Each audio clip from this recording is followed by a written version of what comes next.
வரும் சட்டப்பேரவைத் தேர்தலில் திமுக வென்று மீண்டும் ஆட்சி அமைக்கும் என அக்கட்சித் தலைவர் கருணாநிதி நம்பிக்கை தெரிவித்துள்ளார்.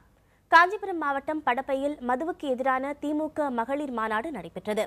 தமிழகத்தில் உடனடியாக மதுவிலக்கை அமல்படுத்த வேண்டும், மதுவிலக்கு பற்றிய அறிவிப்பை சட்டப்பேரவை கூட்டத்தில் அரசு வெளியிட வேண்டும் என்பன உள்ளிட்ட தீர்மானங்கள் இந்த மாநாட்டில் நிறைவேற்றப்பட்டன.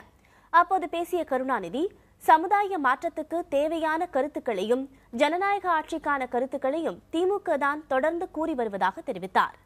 அண்ணா பெரியார் வழியில் வந்த திமுக தான் தமிழகத்தில் ஆட்சிக்கு வர முடியும் என்று குறிப்பிட்ட அவர், தமிழகத்தை மீட்க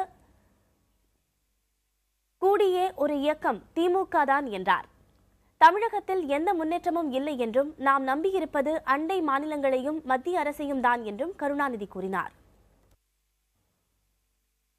பெரியாரை சீடர்கள் அப்படிப்பட்ட நாம நம்மை விட்டு வேறு யாரும் ஆட்சி அமைக்க முடியாது கூடாது என்ற அந்த உறுதியோடு நாம் இன்றைக்கு தொண்டாற்றி